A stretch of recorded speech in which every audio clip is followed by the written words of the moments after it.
Good morning students. बच्चों, आज हम हिंदी व्याकरण में पाठ 6 विशेषण पढ़ने जा रहे हैं। विशेषण जैसा कि नाम से ही स्पष्ट है, विशेषता बताने वाले शब्द। तो विशेषण का अर्थ हुआ विशेषता बताने वाले शब्द। इसको परिभाषा के रूप में हम कह सकते हैं कि जो शब्द संज्ञा या सर्वनाम की विशेषता बताते हैं उन्हें हम विशेषण कहते हैं। जैसे कि आम मीठा है, तो आम की क्या विशेषता है? मीठा। तो मीठा क्या हुआ? विशेषण। घोड़ा काला है, अब घोड़े की क्या विशेषता है? कि वह काला है, तो विशेषण क्या हो गया इसमें? काला। फूल सुंदर है, तो फूल की क्या विशेषता है? सुंदर। तो कहने का तात्पर्य है कि जो शब्द संज्ञा या सर्वनाम की विशेषता बताते हैं उन्हें हम विशेषण कहते हैं। अब आता है विशेष्य। जिन शब्दों की विशेषता बताई जाती है उन्हें हम विशेष्य कहते हैं। चलिए आप ब्लैक बोर्ड पर ध्यान दीजिए। सबसे पहले विशेषण की डेफिनेशन देखिए।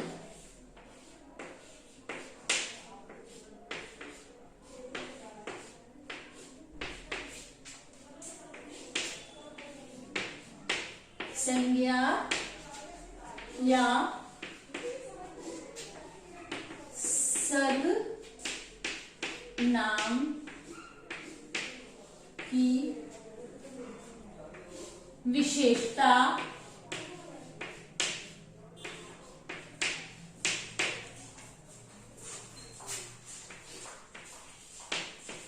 बताने वाले शब्दों को विशेषण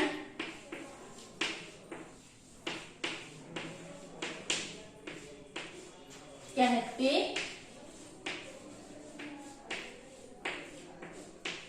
हैं। ठीक है, ये डेफिनेशन अभी हमने समझी थी। यहाँ ब्लैक बोर्ड पर भी मैंने लिखी है कि संज्ञा या सर्वनाम की विशेषता बताने वाले शब्दों को विशेषण कहते हैं। मैंने आपको एग्जाम्पल दिया था, घोड़ा काला है। ठीक है, ये मैंने आपको एग्जाम्पल दिया था। तो घोड़े की क्या विशेषता बताई गई है? काला। घोड़ा कैसा है? काला है। तो इसमें इस सेंटेंस के अंदर विशेषण क्या हो गया? काला, क्योंकि काला क्या है? घोड़े की विशेषता है। तो ये तो आपका हो गया विशेषण। ठीक है, आप इस सेंटेंस को ऐसे देखिए, यहां पर विशेषण है इधर, अब हमको विशेष्य। अब आपको ये तो पता पड़ गया कि विशेषण क्या होते हैं, परंतु आपको ये भी पता होना चाहिए कि विशेष्य भी क्या होते हैं। तो विशेषण तो आपको पता पड़ गया, काला। ठीक है, अब विशेष्य देखिए। विशेष्य क्या है? काला किसकी विशेषता है? काला किसकी विशेषता है? घोड़े की विशेषता है। तो जो घोड़ा है वह हमारा क्या हो गया? विशेष्य। विशेषण तो हो गया काला। अब काला कौन है? काला किसकी विशेषता है? काला घोड़े की विशेषता है। तो घोड़ा हो गया हमारा विशेष्य। समझ में आपको आया होगा। अब नेक्स्ट एक और देख लीजिए आप एग्जाम्पल। दूसरा है जैसे रमेश बुद्धिमान है।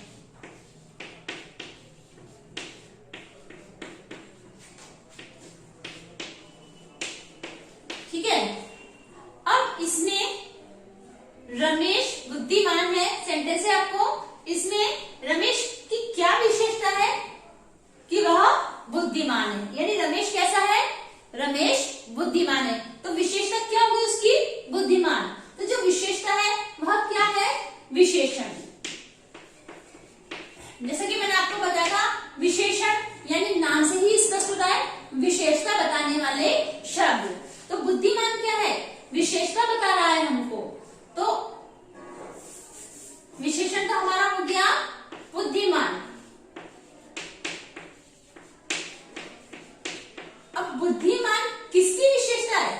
ये बुद्धिमान कौन है? रमेश। रमेश कौन है? बुद्धिमान है। तो बुद्धिमान कौन है? रमेश। बुद्धिमान शब्द जो है वो किसकी विशेषता है? रमेश की विशेषता है। तो हमारा विशेष्य क्या हो गया? रमेश।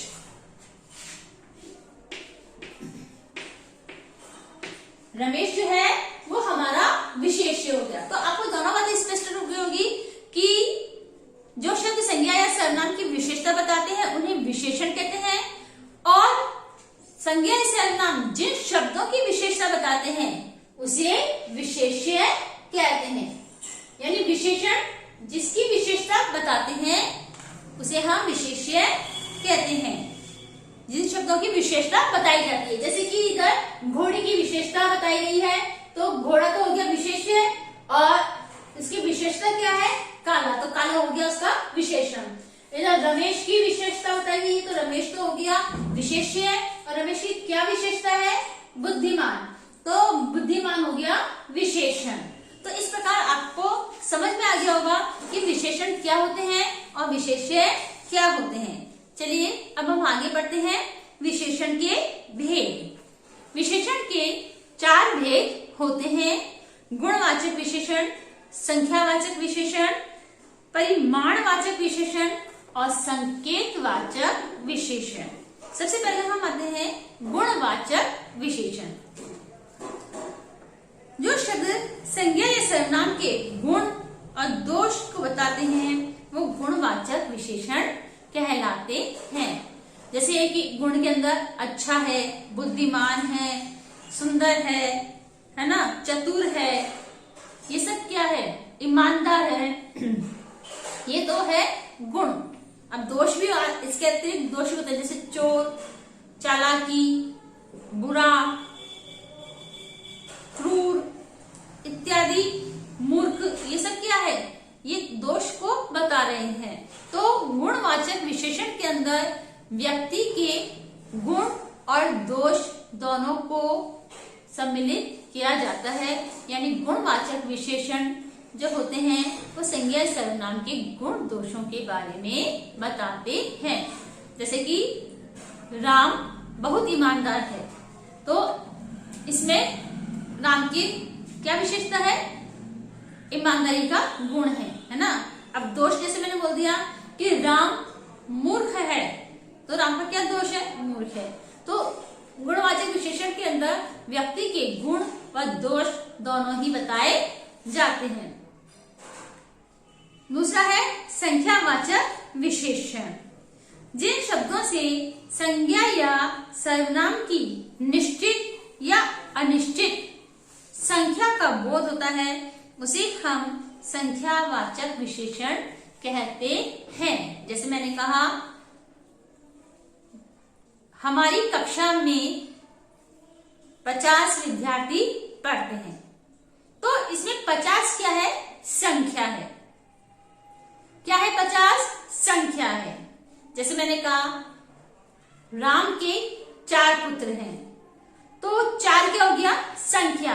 तो जिन संज्ञा सर्वनाम शब्दों से हमें संख्या का बोध होता है उसे हम निश्चित हो या अनिश्चित हो, मतलब डेफिनेट और इनडेफिनेट, निश्चित संख्या भी हो चाहे अनिश्चित संख्या हो, तो वो हमारा संख्यावाचक विशेषण कहलाता है। जैसे मैंने कहा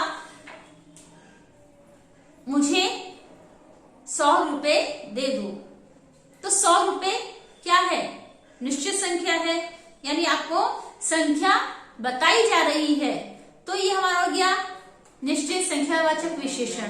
अब जैसे मैंने कहा मुझे कुछ रुपए उधार दे दो, तो कुछ क्या हो गया? अनिश्चित, यानी आपको ये नहीं पता कि 2 रुपए मतलब 100 रुपए देने हैं, 500 देने हैं कि 1000 देने हैं, कितने देने हैं, ठीक है ना। तो इसमें आपको लिमिट नहीं पता है तो ये हो गया आपका अनिश्चयवाचक सर्वनाम। ठीक है, जैसे मैंने कहा मैदान में कुछ बच्चे खेल रहे हैं, तो कुछ बच्चों में कितने भी बच्चे वो हो सकते हैं, 5 बच्चे, 10 बच्चे, 8 बच्चे, 7 बच्चे, कितने बच्चे हो सकते हैं। परंतु यदि मैंने कहा मैदान में 6 बच्चे खेल रहे हैं, तो 6 हमने क्या, एक पर्टिकुलर हमारे पास क्या है, संख्या है, तो ये हमारा हो गया निश्चयवाचक सर्वनाम। और जब हमको संख्या नहीं दी जाती है, कुछ, कोई, कितना, ये शब्द अगर हमारे आते हैं तो ये हमारे अनिश्चयवाचक सर्वनाम होते हैं। इसे अनिश्चयवाचक संख्यावाचक सर्वनाम कहते हैं। नेक्स्ट है परिमाणवाचक विशेषण। परिमाण का मतलब होता है नाप तोल, माप तोल, है ना। ठीक है, यानी आप जब आप देखते हो किराने की शॉप पे भी जाते होंगे, जैसे आपको कुछ चीज खरीदनी होती है तो आप किराने की शॉप पे जाते हो, आप कहते हो भैया मुझे 2 किलो शक्कर दे दो, कहते हैं ना। तो उसको क्या करता है, वो तराजू में तोलता है, उसका वेट करता है, उसको मापता है, तोलता है, फिर आपको वो देता है। ऐसे अपनी मर्जी से उठा के, ये नहीं कि 4 फटाफट से डाले और दे दिया किलो ही आपका हो गया, जाओ। ठीक है ना। अगर आपको मान लो 1 किलो चावल लेने, दाल लेनी, कुछ भी आपको लेना है, आप मार्केट में सब्जी लेने भी जाते हैं, कुछ भी कहीं पे भी जाते हैं, अगर जहां मापतोल शब्द आता है, किलो, किलोग्राम, मीटर, ये जो होते हैं ये परिमाणवाचक की पहचान होते हैं। यानी जिन शब्दों से किसी वस्तु के परिमाण अर्थात मापतोल का बोध होता है उसे हम परिमाणवाचक विशेषण कहते हैं। जैसे मैंने कहा बाजार से 3 किलो शक्कर ले आओ, तो 3 किलो क्या है, परिमाण, यानी माप तोल, जिसका मेजरमेंट हम कर सकते हैं, नाप तोल सकते हैं, उसे हम परिमाण कहते हैं। तो शक्कर को क्या है, 2 किलो शक्कर ले आओ, शक्कर को तोल सकते हैं, माप सकते हैं ना, उसका वेट कर सकते हैं, तो ये हमारा हो गया परिमाणवाचक विशेषण।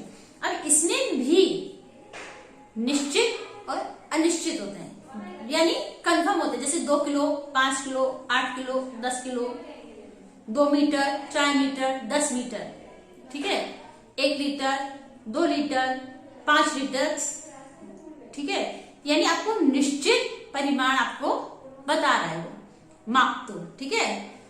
इसके पीछे किलो, किलोग्राम, मीटर, सेंटीमीटर, है ना, लीटर, ये सब लगते हैं।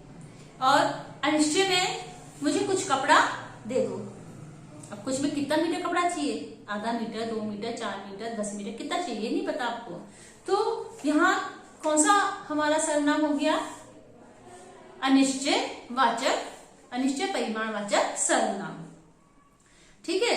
यानी थोड़ी सी, भैया मुझे थोड़ी सी शक्कर दे दो, तो थोड़ी सी में कितनी होती है, कोई कंफर्म नहीं है, हमें थोड़ी सी, हमें पता ही नहीं है कितनी देनी है, तो ठीक है ना, तो ये हमारा हो गया अनिश्चय परिमाणवाचक सर्वनाम।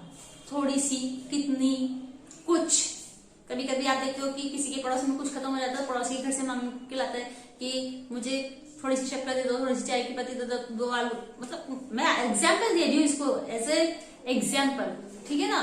तो यानी जिसमें कुछ, थोड़ी, कितनी, कोई, ये शब्द आते हैं, ये अनिश्चयवाचक के लिए प्रयोग किए जाते। संकेतवाचक विशेषण। संकेतवाचक विशेषण जो शब्द संज्ञा या सर्वनाम की ओर संकेत करते हैं उन्हें संकेतवाचक विशेषण कहते हैं। जैसे कि मान लीजिए टेबल पे कोई पुस्तक रखी है, तो मैंने कहा वह पुस्तक मेरी है, तो मैंने उस पुस्तक की ओर संकेत किया है। तो जो संज्ञा या सर्वनाम शब्दों की ओर संकेत करते हैं, जो शब्द संज्ञा या सर्वनाम शब्दों की ओर संकेत करते हैं उन्हें हम संकेतवाचक विशेषण कहते हैं। जैसे मैंने कहा वह लड़का बुद्धिमान है, तो हमने किसको इंगित किया है, वह लड़का, वह जो लड़का बैठा है वह बहुत बुद्धिमान है। तो जो शब्द यानी किसकी ओर हमने संकेत किया है? लड़के की ओर हमने संकेत किया है। किसके द्वारा? वह से। मैंने कहा वह लड़का बहुत बुद्धिमान है। तो जो शब्द संज्ञा या सर्वनाम की ओर संकेत करते हैं उन्हें हम संकेतवाचक विशेषण कहते हैं। अतः ये दोनों शब्द संकेतवाचक विशेषण ही होते हैं, जैसे यह, वह, है ना, मेरा, मेरी, यह मेरा घर है ना। तो घर की और घर किसका है? मेरा है। ये घर मेरा है। दूसरे जब जाते हो कहीं से, जैसे कि एग्जाम्पल, आप रास्ते में कहीं जा रहे हो, किसी आपकी फ्रेंड का घर आता है तो आप ये कहते हैं ना वो घर मेरी फ्रेंड का है। तो यह, वह, वे, ये जब संकेत के लिए प्रयोग किए जाते हैं, जब हम इशारा करते हैं, इंगित करते हैं, संकेत करते हैं, तो वे संकेतवाचक विशेषण कहलाते हैं। अब बच्चों कल हम बुक वर्क करेंगे और नेक्स्ट हम क्वेश्चन आंसर करेंगे। आज इतना ही।